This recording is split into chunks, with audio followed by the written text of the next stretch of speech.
เวลา 8 นาฬิกาประเทศไทยรวมและเนื้อชาติไทยเป็นประชารัฐว่าไทยของไทยทุกส่วนอยู่ดำรงคงไว้ได้ทั้งมวลด้วยไทยล้วนหมายรักสมัครที่ไทยนิรักสงบแต่ถึงรบไม่กล้าเอกราชจะไม่ให้ใครคุกคีสละเลือดทุกอย่างเป็นชาติทะเลถ้าเดินประเทศชาติไทยก็เวมีชัยชโยรักษามัคคีกันไว้ประเทศไทยจะเข้มแข็งมั่นคง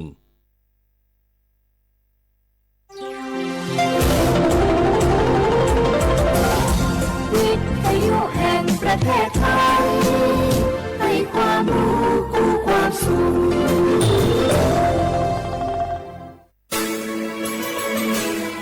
สถานีวิทยุกระจายเสียงแห่งประเทศไทยจังหวัดเชียงใหม่ AM 1476 กิโลเฮิรตซ์สถานีวิทยุภาคภาษาชาติพันธุ์แห่งเดียวในประเทศไทยที่มีความทันสมัยเชื่อถือได้สร้างอัตลักษณ์กลุ่มชาติพันธุ์สู่สากล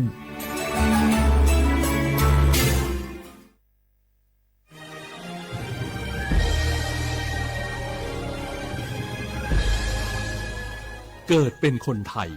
เติบโตบนผืนแผ่นดินไทยจงภูมิใจในความเป็นไทยชาติไทยเรานั้นนับเป็นชาติที่มีความเป็นมาเก่าแก่ยาวนานเรามีภาษาวัฒนธรรมและมีสิ่งต่างๆที่เป็นเอกลักษณ์ให้เราได้ภาคภูมิใจในความเป็นคนไทยเราควรเห็นคุณค่าและมีความรักชาติหวงแหนแผ่นดินอันเป็นมรดกของบรรพชนร่วมภาคภูมิใจในความเป็นไทย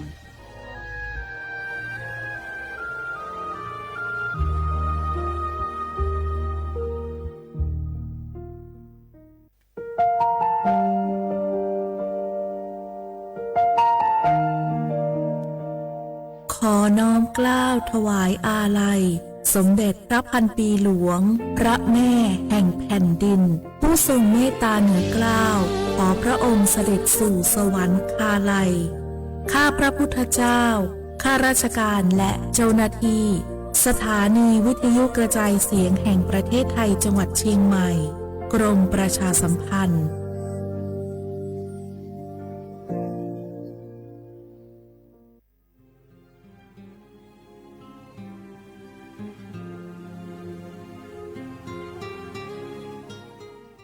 This is a moment of profound grief for the Kingdom of Thailand. The collective voices of Radio Thailand Chiang Mai, join the Thai nation in mourning the passing of our beloved Queen Martha, Her Majesty Queen Sirikit.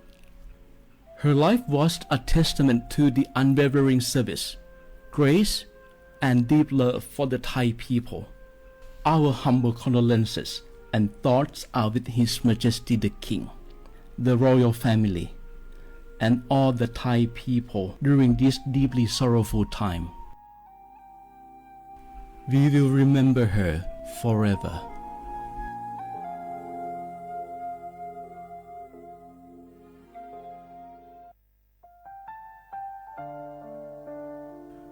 อาเดือไทยมิขอส่งเผาอามาสมเด็จพระนางเจ้าสิริกิติ์พระบรมราชินีนาถพระบรมราชชนนีพันปีหลวงควยตาโอดาเลียกาชายังดาชอเนมาอายออามามิขอเปียวเนไทยมิขอกะดูอาคาชอเจอกะดูเงเกเนลาหมายแอจิเชนีถามิเนเนมาละเควมาเงเลเชญาเธอมิเนอาดิมาโยหานาลูอายองเนเกเนโยเยบอเนมาอีนอายอมโดอาดิเนโอเอียเนควยตาโอดาเลมิเนเนมาหน่วยสาวเนวอจจอยเรญาอาดิมาโยหานาลูอายองเนมาละเควโยจอนาลูเนเกเนโยเยบอชอเนมางามาอาเขาชดเจอโยกานาลู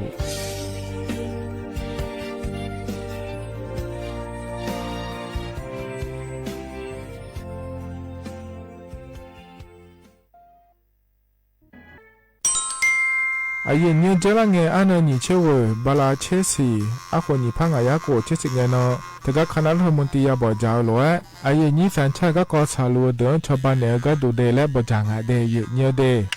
เธอก็ย่อมมาตรา17แห่งพระราชบัญญัติคนเข้าเมืองพศ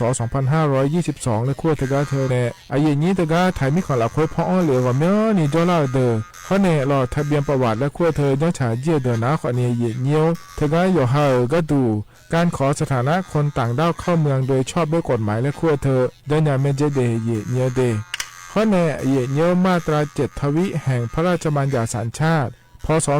2508อายุนี้เธอก็ถ่ายมีของหลักค่อยได้แล้วแน่อาดามังเงนะอามาเธอก็ทะเบียนประวัติบุคคลไม่มีสถานะทางทะเบียนและอ้อเธออายุนี้สัญชาติสัญญาเมเจเดเยี่ยเนียวเด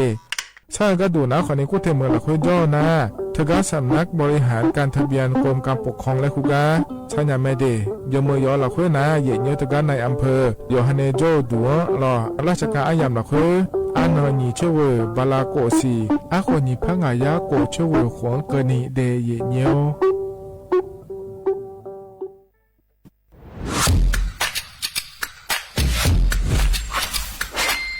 กลับมาแล้ววันนี้กับโครงการคนละครึ่ง plus รัฐออกครึ่งประชาชนออกครึ่งช่วยเศรษฐกิจไทยหมุนเวียนเติบโตถ้าเราช่วยกัน plus ต่อยอดให้เศรษฐกิจไทยเติบโตอย่างยั่งยืนด้วย5 plus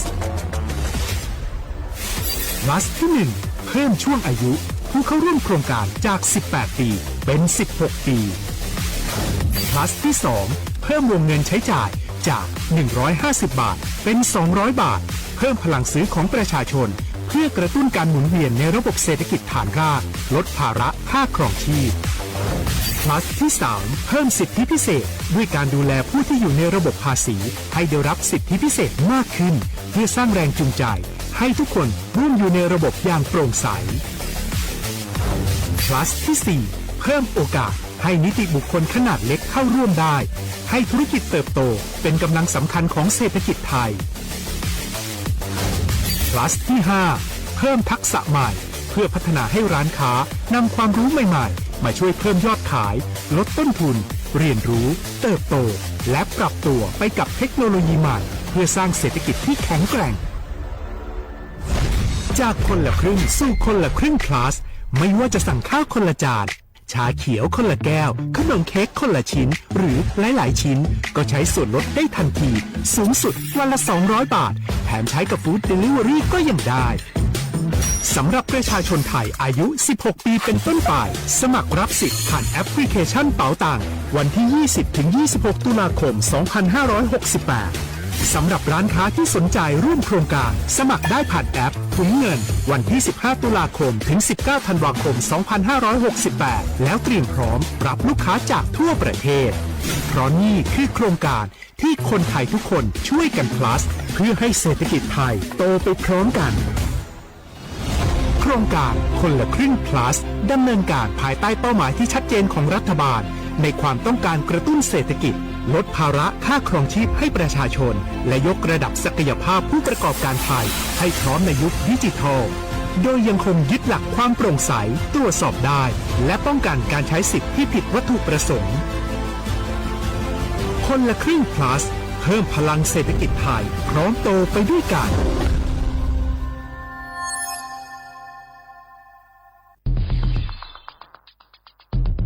แค่3 ปีความเสียหายจากอาชญากรรมไซเบอร์ของคนไทยพุ่งทะลุถึง 94,000 ล้านบาทหรือเฉลี่ยปีละ 30,000 ล้านบาททุก1 ชั่วโมงเราเสียเงินกว่า 3.4 ล้านบาทให้กับมิจฉาชีพออนไลน์โจรไม่เห็นใจคนอาชีพไหนอายุเท่าไหร่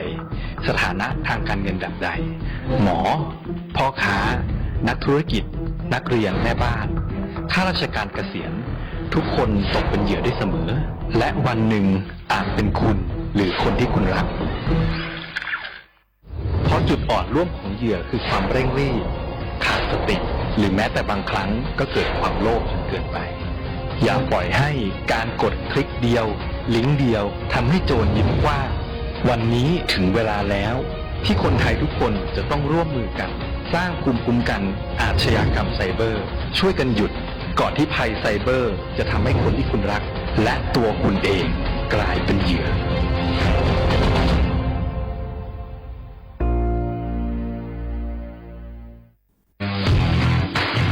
รัฐบาลไทยประกาศสงครามสแกมเมอร์รัฐบาลจึงได้ประกาศสงครามกับสแกมเมอร์ในฐานะที่สแกมเมอร์เป็นวาระแห่งชาติและในวันนี้ผมก็ได้ใช้โอกาสนี้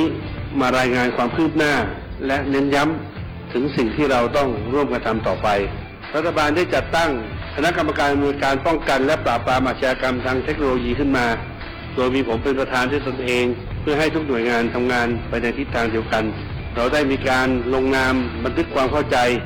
ระหว่าง 15 หน่วยงานหลักทั้งภาครัฐและภาคเอกชนตลอดจนสถาบันการเงินเพื่ออุดช่องโหว่ทางการเงินและตัดเส้นทางเงินของกระบวนการอาชญากรรมเหล่านี้ให้สิ้นซากรวมพลังคนไทยต้านภัยสแกมเมอร์นายอนุทินชาญวีรกูลนายกรัฐมนตรี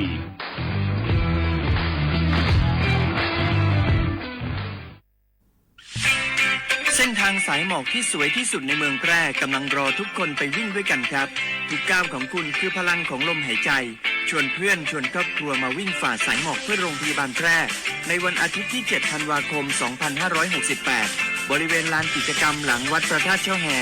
มาร่วมกันส่งต่อพลังแห่งความดีเพราะทุกก้าวของคุณช่วยต่อชีวิตให้กับผู้ป่วยในโรงพยาบาลแพร่สมัครได้เลยวันนี้แล้วไปวิ่งด้วยกันในวันอาทิตย์ที่ 7 ธันวาคม 2568 พบกันบริเวณลานกิจกรรมหลังวัดพระธาตุช่อแฮนะครับขอชอชอ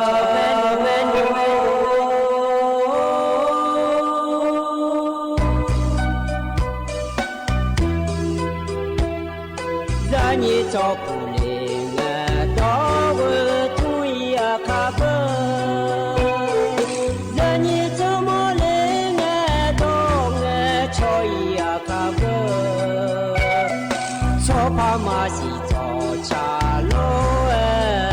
那一个什么我那马西过来呀一个我努马西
pedalera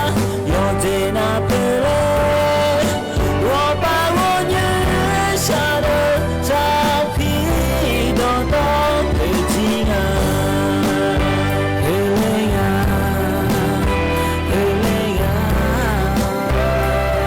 ni za ma pa se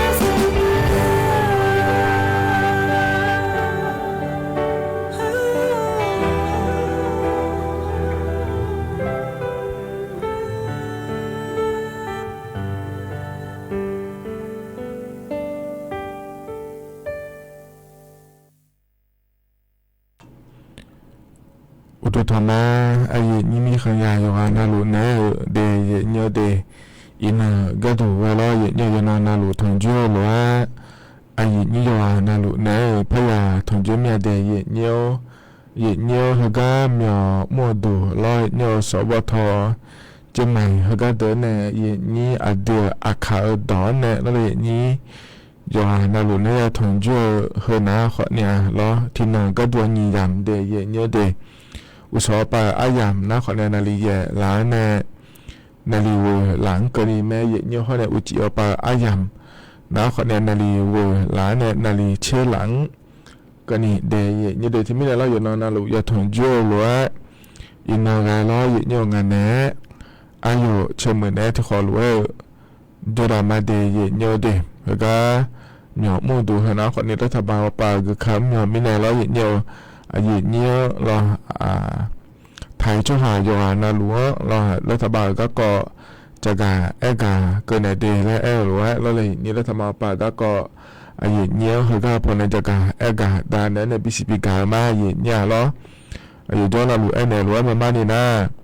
สบทและธนาขอนีเราเนี่ยสถานีวิทยุกระจายเสียงแห่งประเทศไทยเขาก็นะเราเนี่ยเฮก็จะมาเมืองละคุยแต่มาเงยไทยมีคนเดียวนี่จะแม่เยอะเนี่ยรอจีฮันเหมือลำปางเหมือลำพูนเหมือพะเยาเหมือรอเลยนี่ตากรอหูอย่างก็เราหลุดยาเดือดถ่ายมีคนในอีสานปาแบบถ่ายมีคนในดาวปาแบบรออย่างเดียวไอ้ขอเนี่ยเฮก็จะมาเมืองละคุยนะอาจจะตั้งที่จุดเนี่ยเดียวเท่านั้นขอนี้รออย่างเดียวอาไทยโดนแต่อย่างนี้นะทนจั่วมาเงยรอเฮก็เดือดถ่ายมีคนในดาวปาก็ดูนะขอเนี่ยอดีตตาช่วยหาโยมอย่างนี้จ่อง่ายเลยในเราเลยอย่างนี้อดีตจ่อเนี่ยรัฐบาลก็ก่ออย่างนี้จะการเกินในงับผังง่ายเลยแล้วเราเลยอย่างนี้ที่มีเนี่ยเฮก็บิดาดาลังอย่างนี้ AM ที่พระยา4เชโกกิโลเฮิรตซ์อันนี้มาอย่างนี้ในการวัวเฮก็เดย์อย่างนี้เดย์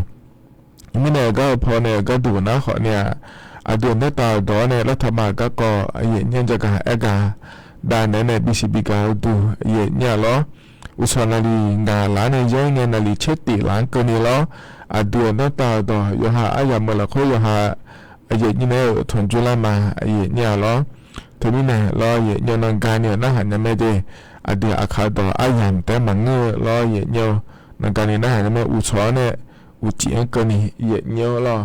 เธอเนี่ยอดีตอาคาต่อแต่มังเงอล้อเย่เนี่ยลาหัวชดเจอดอลโลคันเล่นชดเจอดอลโลเชื่อมยาเชียวล้อห้องในไทยใหญ่ห้องในลิโซชดเจอเฮก็เย่นี่นั่นทนจุมาเดยเย่เนี่ยเดถึงนี่เนี่ยล้อฉันแทนในอาหารนะแม่เย่เนี่ย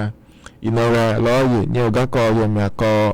แหลมเท้ายามาเดยเย่เนี่ยเดอาคาโนอายามให้เงินยาวหรือว่าล้อเย่เนี่ยจะกาดาในบิสิบิกามาเย่เนี่ยล้อมีในเย่นี้เราย้อนเอาหน้าหาเราหรือว่าเราเอ็มพอปานในหน้าหาเนี่ยแม่เย่เนี่ยเอ็มมันก็ตัวนักคนในที่พระยา4เชโกกิโลเฮิรตซ์เราอย่างนี้ห้องเนี่ยเราฟุตบอลปาก็ตัวนักคนเนี่ยสวทจุดเชียงใหม่ AM 1476กิโลเฮิรตซ์ถ้าการพอเนี่ยเดย์เย่เนี่ยเดย์ที่คนเราจะทำมาเย่เนี่ยเธอเนี่ยก็กอยังเนี่ยก็แหลมถ่ายได้ไม่ดีอาคารอายามให้เงินยาเลยจะกันได้เนี่ยมานี่มันก็ทำเป็นตีน้าขอเนี่ยเธออันนั้นจะมาจากการได้เนี่ยมาเดียเนียวอีนั่นก็อย่างนี้นะทันจู่เดียขาอันนั้นนะขอเนี่ยลาบาโกยาล้อเมียวที่นั่นฉลางเดียเนียวเดบลาวสีนะขอเนี่ยเชติสีอาขวนะใช้ที่ขวงง่ายเนียวไทยอันนั้นนะอีน่าล้อวันอังคารนั่งเดอันนั้นเชติบลาวสีนะพฤศจิกายนอาขวนั้นยิ่งพังงายาโกที่เดียเนียวเดเวลาโคตัวละตัวเย็นนี่นะทอนจู่อินาอายามเมื่อละคุยเด งั้นก็กำลังทำให้จักรในมินะเหรอโดยใช้ติบยุ่มเล่พระนหาดามาเดหากการยุ่งพระในบินหาดาเฮนะเหรอมาเสียลุมนมาสิญาเล่เธอดอชาเฮหุ่นนะเหรอเนี่ยอายานะอาขยานัมเบอร์วันแล้วขั้วเราค่อยดอชางาเดเยเดยุ่มนหาดามา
ทนาขอนิตาชาเยี่ยมพ้องในบินาหาดาเดยอนาดูเอยานาหาเบียวดูเยี่ยมจนปาล้อในนาหาลายอนาดูอุดุธรรมะเดเยี่ยมเดแต่เนี่ยมันข้อประเด็นนาหามาหรอเฟซบุ๊กประเด็นนาหามาแล้วเลยนี้ที่ขอรู้ว่าดูดามาเยี่ยมขอเนี่ยมันจะขอตัวก็เลยจะรู้อาจารย์มาค่อยขอนิจดูรอเยี่ยม ที่ขอรู้ว่าบิเบียตัวดำมาดีเนี่ยดีที่ปวดนะแล้วเลยนี่ที่ปวดนะดีช่วยอย่างเงี้ยเนี่ยก็ยังมุ่งต่อตัวนะแล้วเลยนี้ก็มั่วพอปาลนะก็ให้ซ้ำมั่วเถอะอาจจะมันก็ยังสิรอว่าซะเดี๋ยวนี้เนี่ยก็ในหน้าอย่างฉลาดนะคนนี้นะก็โอลาเถอะเนี่ยไอ้คนเนี่ยแล้วดอมเนี่ยช่วยหาเนี่ยรู้ละช่วยอยู่ด้วยช่วยรู้ละก็ยังมุ่งต่อนะเหรออาจจะมีสารเนี่ยเลยเนี่ยเราเถอะเนี่ยอามีคนเนี่ยเขารู้อย่างนั้นเรารู้ยังบ่นะเราเนี่ยคนเนี่ยเราเนี่ยดูมาเธอเดินมาหาเนี่ยเขาดูว่าเนี่ยอยู่หาเนี่ยมึงก็เตเลยเจนะคนเนี่ยอยู่หากายบีแม่เนี่ยนอนรู้ล้อเนี่ยชนเนี่ยดอรู้เลยอาจจะอยู่หลานเนี่ยนู่นนะคนอยู่หาคนอยู่สาระแล้วอาจจะดจะมันอยู่สาเนี่ยอยู่หลักที่เชื่อกับรู้ไหมหลักที่เชื่อจนไหมน่าดูเราอาจจะอยู่ฐานเนี่ยหนูกันนะคนเนี่ยอยู่หาสาระเนี่ยแต่เนี่ยเดีอยู่หาสาระเดีถึงไม่เนี่ยเราส่วนก็จะก็อยู่หาอยู่มือเจ็บมาเดียกมันเจ็บมากมาเดีแล้วหนึ่งนะคนนี้เราหยิบตอนเดียวเราอย่างเดียวอยู่หาก็อยู่หาไม่ได้ละคือเราอยู่หาน่ารู้ว่าอย่าบีมาเดีเนี่ยเดีที่เขาเราจะได้มาเนี่ยเหรอกันเนี่ยนะเราก็แหลมท้ายเนี่ยจะกะด้านไหนมาเนี่ยเราอีเนาะเราเนี่ยจะใส่เยอะนางงาทก็อย่างนี้โครงการคนละครึ่ง plus และคู่เธอเราเลยอย่างนี้อยู่เมื่อเราอาดัมแบบปวดด้วยคนเดียวอยู่เมื่อเดียเนี่ยเดเธอก็อุจินาลีเชติหลังก็นี่อายามบินางาเนี่ยเราเธอก็โครงการคนละครึ่ง plus และคู่เธออาดัมแบบปวดด้วยคนนี้ยาจุมดาเดแล้วเราเนี่ยอุตส่าห์งาเสียเป็นนิจงอาศิเจเนี่ยเธออาดัมแบบปวดมายุ่งดาวเดือดร้อนอย่างแห่ข้าโนจีแล้วเลยอย่างนี้นาลีเชติหลังก็เล่านะขอเนี่ยรออย่างเดียวเธอเนี่ยตาเล่ยุคเยเดยเยเดน่าเธอก็ยุสุแล้วเดือเธอก็เจละเธอเดือนะเลยเนี่ยช่วงอันเจนี้อันดับแรกเป็นมายุ่งดาวนะยุสุแล้วเดือบินไหนเดบินไหนเดแล้วจะเกิดงานแถวเยี่ยวเธอมีไหนรอเนี่ยอายามอาทิตย์ดาวเหรอเราคือรอเลยเนี่ยเธอก็ในยุโรปดูนะรอเนี่ยแอปพลิเคชันเป๋าตังและคูก้าเลยเนี่ยเราอัดดับแบบตีนะขอเนี่ย G Wallet แล้วคูก้ารอเนี่ยชมเนี่ยดองชมเนี่ยดองแล้วแพ้เนี่ยเราเธอก็สดาจะไม่ยาดองเดเนี่ยเดอดีติปาแล้วสดายาโดเนี่ยรัฐบาลปฏิปาแล้วเพื่อยูโดเนี่ยเนี่ยเยอะเยอะมีเนี่ยเราเลยนี่เธอมีเนี่ยรอเนี่ยเธอก็เนี่ยนาลีเชติละอุจิยามมาคุยที่โปรจะไม่ยอมดังอะไรนะเธอก็ที่โปรยมได้นะขอเนี่ยหาดูยมได้ไม่เดแล้วโดนละมีเนี่ยเราเนี่ยหูบะ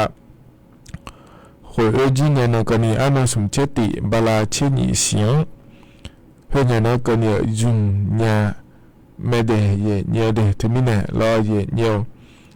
เธออายามเธอก็ให้เจล่าหรือว่าเราเลยนี้เอาข้อมายุ่มอีหล่อเนี่ยหน้าเราเลยนี้เธอเนี่ยเฮก็ข้านุสอเกล่าเนี่ยเราเลยนี้อันยังว่ามายุ่มเนี่ยเยอะๆเนี่ยบิวขัวก็ดูง่ายแล้วเราเนี่ยนั่งถือก็เจล่าเงี้ยดองมาดองตัวชุ่มดองมาดองตัวเราเฮก็ขยายตัวไม่เดี๋ยวเจ้าเนี่ยชุ่มดองหน่อยนะก็ดูง่ายแล้วข้านุสอถือก็จะโดนเลยนะเฮก็พอในที่โปแล้วเนี่ยพระเจ้าก็ด่านนั้นในบิสิบิกามาเดฮก็ขยายตัวชมเนาะดองอินานเนี่ยก็ดูเดแล้วเราเนี่ยนะขอในโครงการคนละครึ่งplus และขั้วพอป่าเราอินถ้าก็ชมเนาะอันถ่ายตัวอายามจิงอาเดเขาเข้ามาอยู่อีเดแล้วจะก็ด่านไหนเลยเดเนี่ยข้อเนี่ยเราเนี่ยถ้าก็นี้บัตรสวัสดิการแห่งรัฐและขั้วเทียดดูแล้วยอมอย่าโปอย่าไอโปในลาวหรือว่าเราเนี่ยบาลาสินะเยย่างอาเชียบาหมอยก็ดูแต่เดบิลในลางาโยสมยาบาในกุนะคนในที่พัทยาตางาเชียบานก็นี่ยาเกิงาเดเนี่ยเดน่าเราเนี่ยอายอชีอายอมังน่า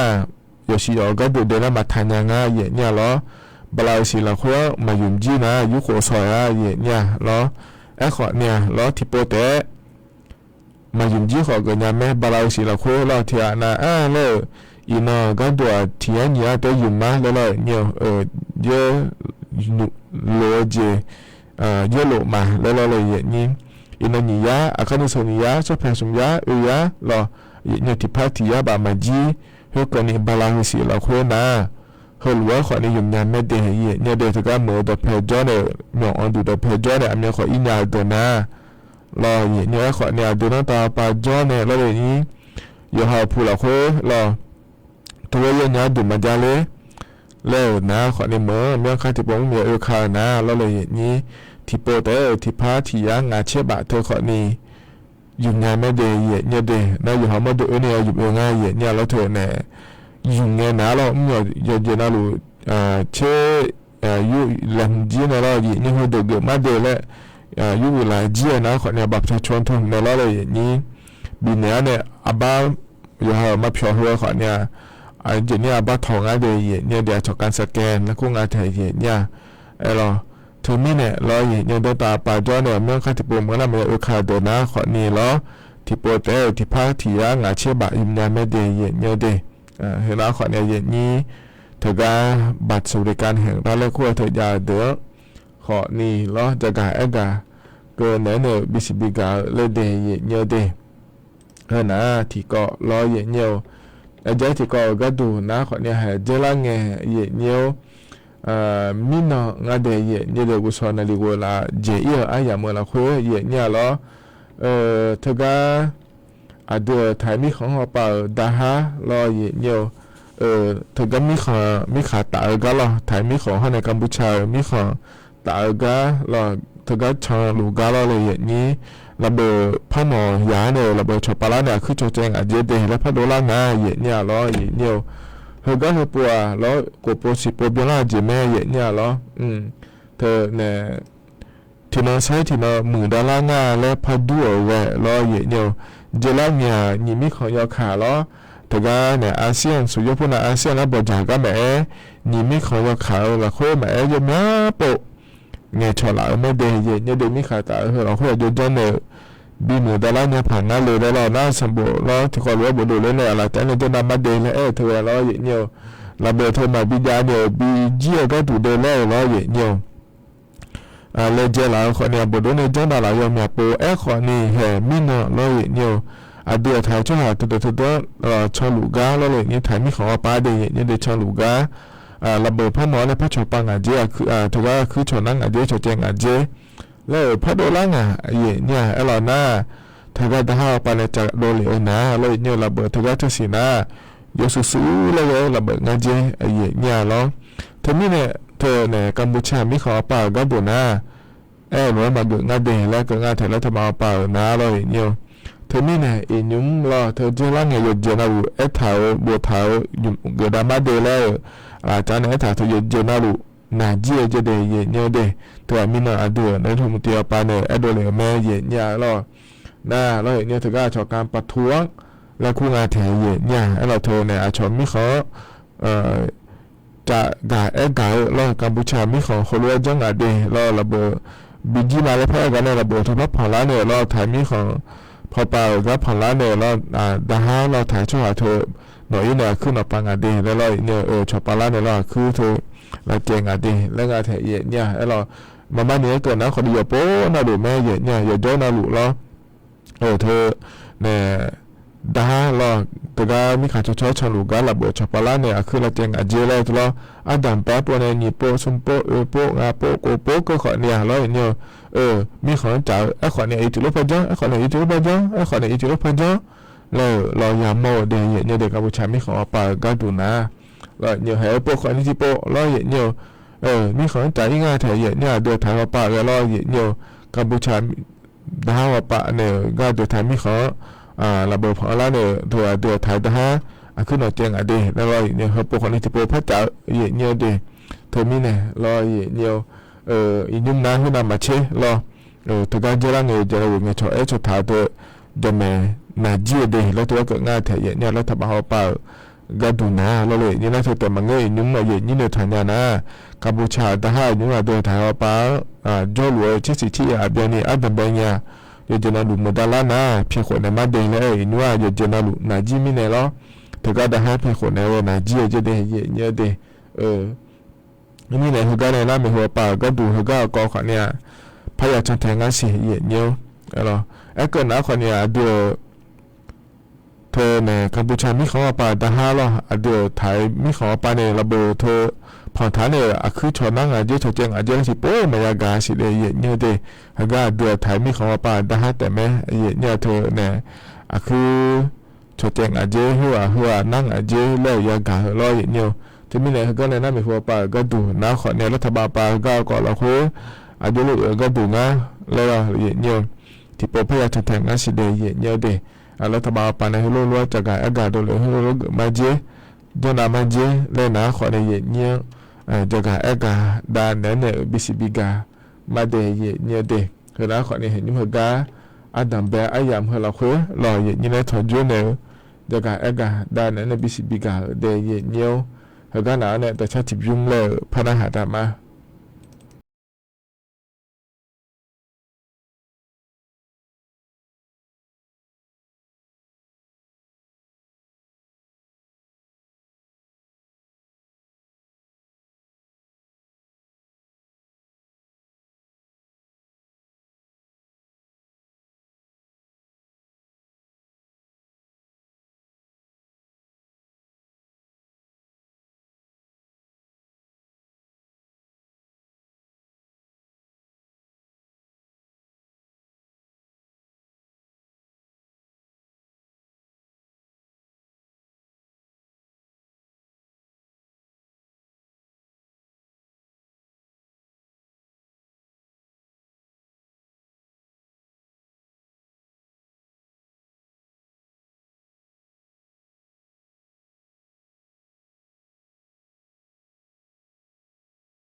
ตอนนั้นต่อชา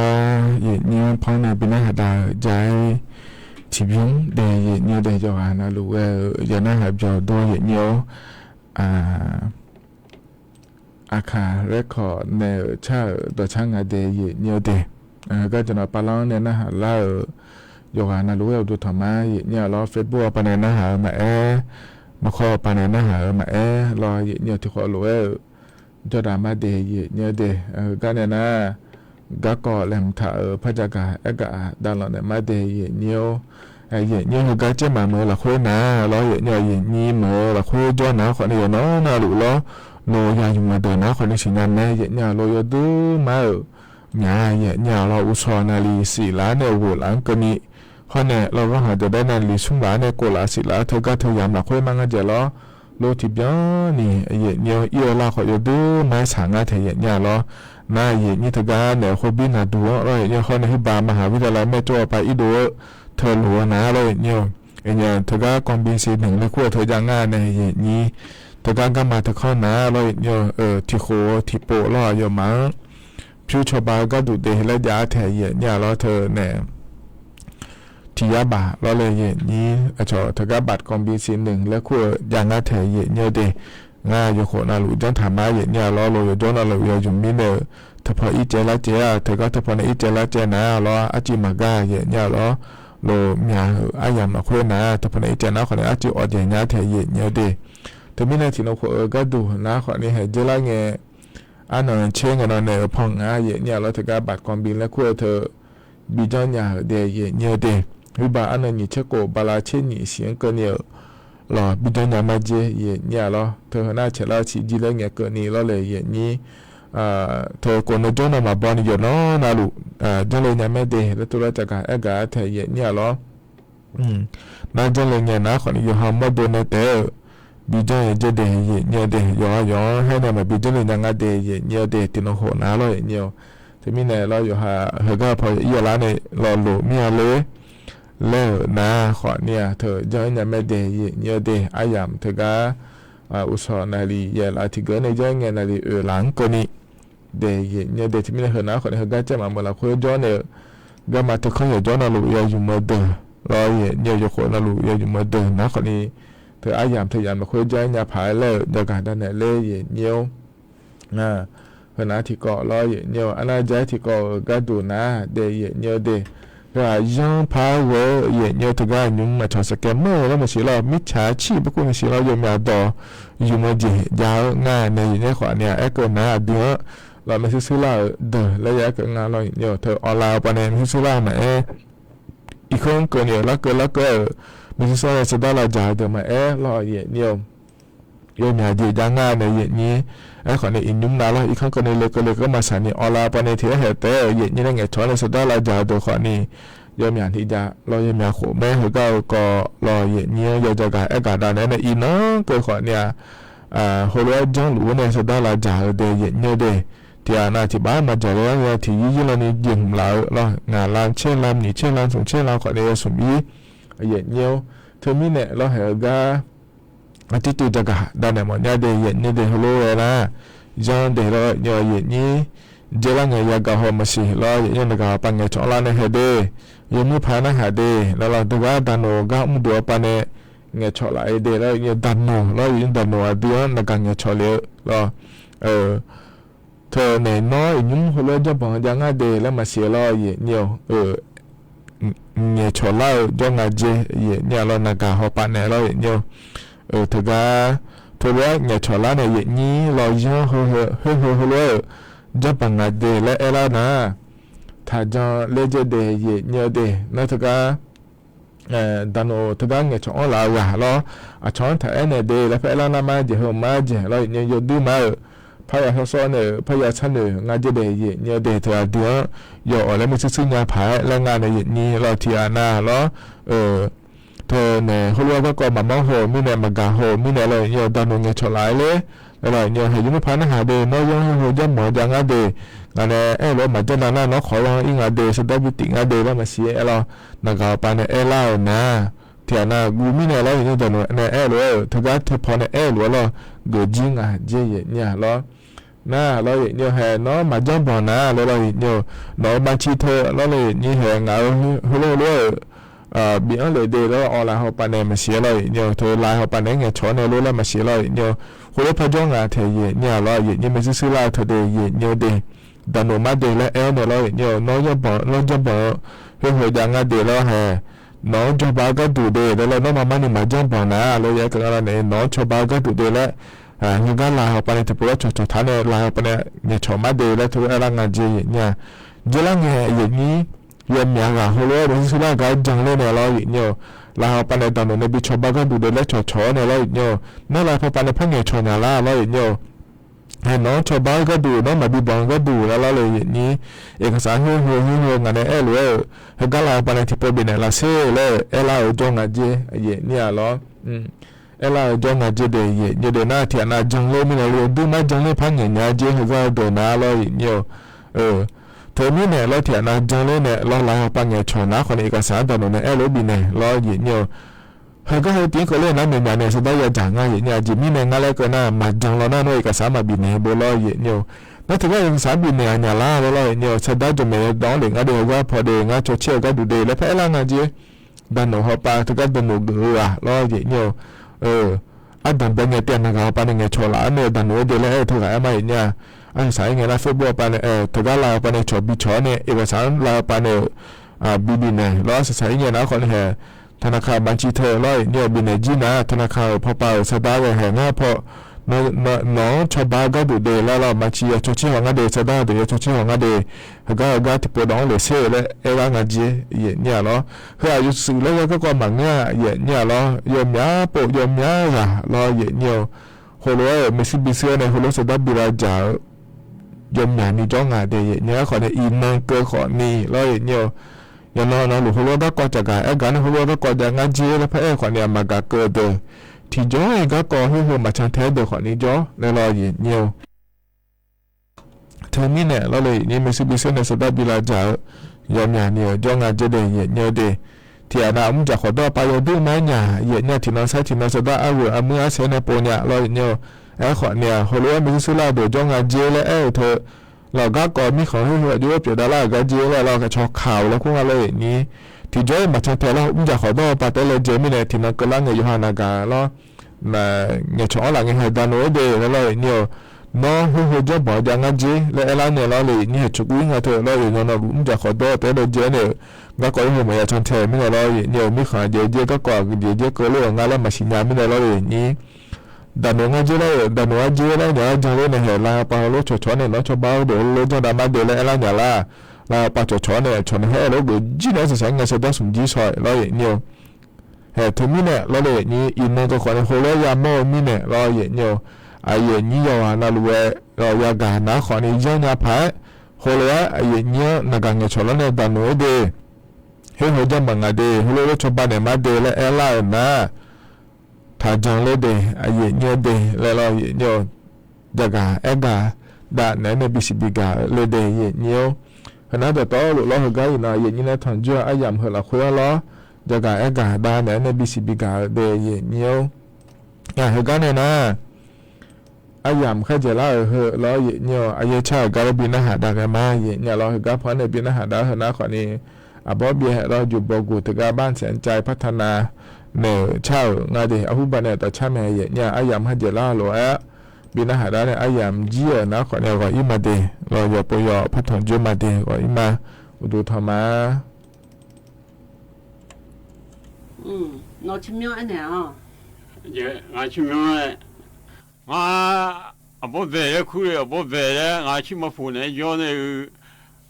เจ๊เจ๊มาเยอะเลยจีพูจ่อยเขาต้องบาดต้องตาเสียใจจ้ะเสียใจครับผมเสียใจพัฒนาจ้ะเราจุกให้เนาะจุกอันเสร็จเลยยังมันก็มาเนี่ยจุกเลยจุกโอ้ยจุกจะไม่เกลือไอ้สัญญาหมอมีเองเนี่ยที่อายุงั้นที่ปุ๊บชมมีโอ้ที่เลยจงหมอเย่จ้าที่ดีผู้เบอู女啊错莫二字的通方嘛还当几的有去了，东北去来去了那小妈妈小区对不老来打些嘛也去些一面修会上了街，一张有上帮小胡街一吐错嘛的。吐错脸呐。吐错嘛，嘛打吐错。那了。不胡街啊，你。nó đã là thu chô, nó đã ban nay nó là thu chô là thu nhỏ á, thu nhỏ đấy, na, bố bé lấy cút đồ à, bố bé lấy cút đồ à, anh biết cô làm mà nó, xì chế, anh nhớ xì chế nó mà, xa em ya,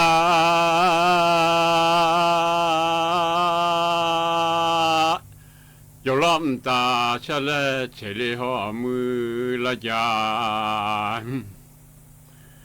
Yora raja umtasala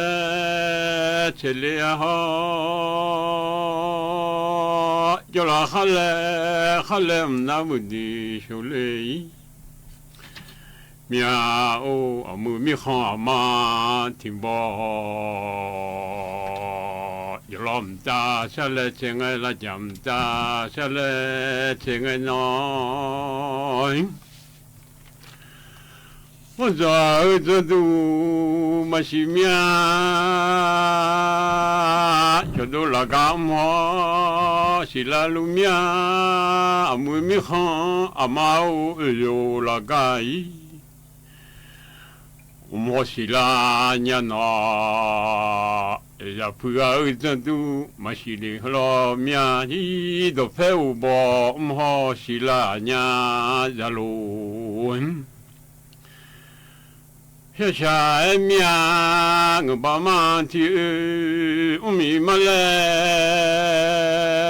阿妹我的阿穷妈伊，这我嘛那，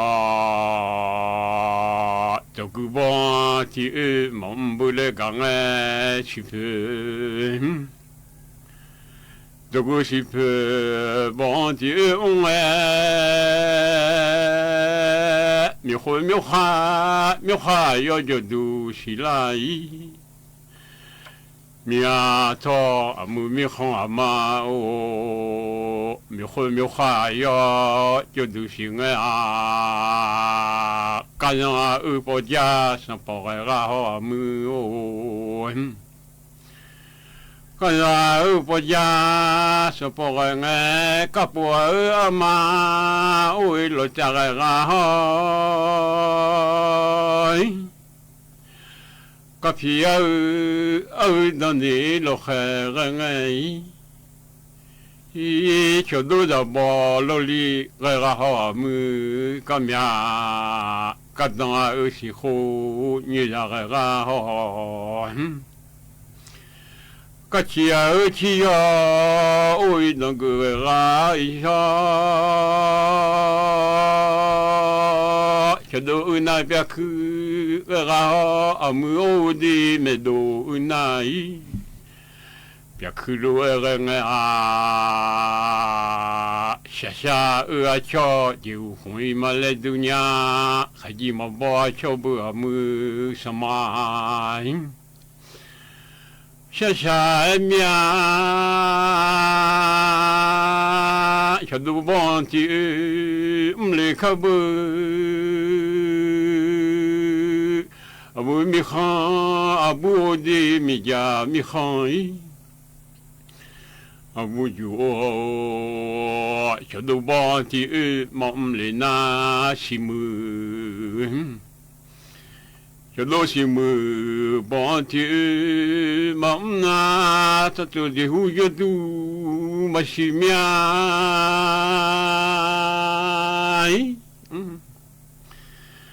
amu o chodo bon ti wa ya ma mu simu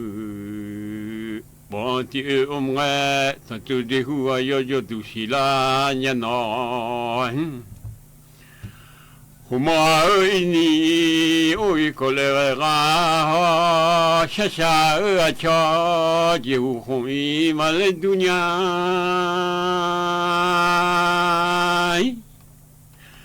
o shasha mia khaji mo bo chobu amu samai shasha mia chidu du oi kabu amu odi khegu boy ti lo oi ma chodu bon ti mambule gange khegu chodu khegu du ti mambu gu phegu ja jodu mashimya amu mi khan amati boy amu o chodu bon ti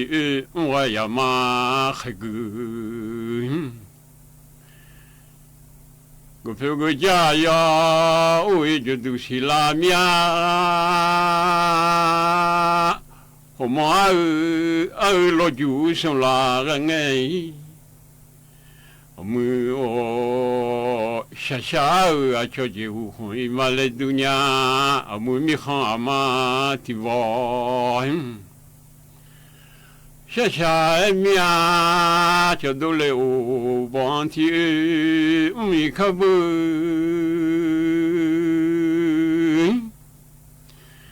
amu o chodu bon ti mambule gange leo chodu leo bon ti mammena สถานีวิทยุกระจายเสียงแห่งประเทศไทยและเครือข่ายทั่วประเทศเสนอข่าวต้นชั่วโมงรู้เร็วรู้จริงเกาะติดทุกสถานการณ์